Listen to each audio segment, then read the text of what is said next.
Adik-adik teruna yang dikasihi Tuhan Yesus Kristus, pernah nggak sih dalam kehidupan kalian itu berefleksi atau memberikan makna terhadap sesuatu yang sedang terjadi dalam kehidupan? Misalnya seperti ini, wah, nilai semester ini bagus sekali, pasti karena saya rajin belajar dan berdoa.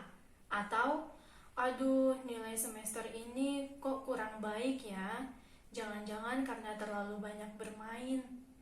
Atau saya sakit, mungkin kurang makan dengan benar, makannya sering terlambat, atau jajan sembarangan. Lain kali jangan kayak gitu lagi, makan yang benar dan gak usah jajan sembarangan. Nah, adik-adik yang dikasihi Tuhan Yesus Kristus, refleksi itu cara kita menilai atau memaknai atau mengartikan sesuatu yang terjadi dalam kehidupan kita. Kalau kita berefleksi nilainya semakin baik, berarti selanjutnya kita harus tetap rajin belajar. Kalau kita berefleksi nilainya kurang baik, berarti selanjutnya kita harus rajin belajar. Kalau adik-adik pernah berefleksi, hal itu juga yang dilakukan oleh Salomo dalam refleksinya yang tergambar dalam bacaan kita pada hari ini. Refleksi yang dilakukan oleh Salomo karena Salomo berhasil membangun bait Allah. Bait Allah yang dibangun oleh Salomo itu semula keinginan ayahnya, yaitu Raja Daud.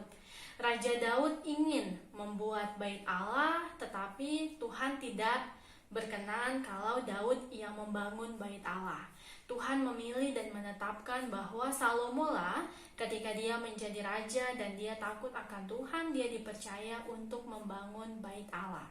Adik-adik teruna yang dikasihi Tuhan Yesus Kristus, karena Salomo berhasil mendirikan dan membangun bait Allah, Salomo berefleksi dengan kesadaran dan pengakuan bahwa keberhasilan Salomo adalah karena Tuhan yang menolong. Bahkan dalam bacaan kita hari ini menegaskan bahwa tanpa pertolongan Tuhan, pekerjaan manusia itu akan sia-sia, tidak ada gunanya, bahkan manusia tidak akan merasakan tenang atau merasa damai. Salomo menyadari dan mengakui bahwa keberhasilannya dalam mendirikan dan membangun bait Allah itu karena Salomo mengandalkan Tuhan. Ketika Salomo mengandalkan Tuhan, Tuhan akan memberkati setiap usaha dan pekerjaannya. Itu pun yang ditegaskan dalam bacaan tadi. Ketika manusia itu mengandalkan Tuhan, Tuhan akan memberkati setiap pekerjaan dan usaha yang dilakukan, sehingga pekerjaan dan usaha yang dilakukan pun akan berhasil. Sementara untuk orang-orang yang tidak mengandalkan Tuhan, pekerjaannya, usahanya tidak akan berhasil, atau dia tidak akan merasa tenang dan damai karena dia akan terus berpikir untuk melakukan berbagai hal, berbagai cara demi mewujudkan apa yang diinginkan. Adik-adik yang dikasihi Tuhan Yesus Kristus, firman Tuhan pada hari ini mengingatkan kita supaya kita semua mau mengandalkan Tuhan. Dalam pendidikan kita misalnya, kita mengandalkan Tuhan.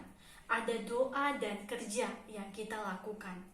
Akhirnya kalau kita rajin belajar, kita juga meminta pertolongan Tuhan, kita mengandalkan Tuhan, pasti ada hasilnya. Nilai kita pasti baik. Bahkan dengan rajin belajar dan juga berdoa, kita pasti akan menjadi orang-orang yang sukses.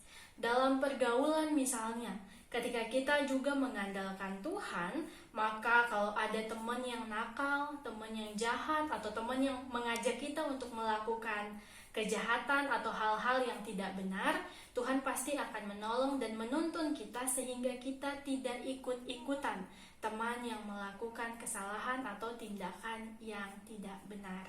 Selamat merenungkan firman Tuhan. Tuhan Yesus memberkati. Amin.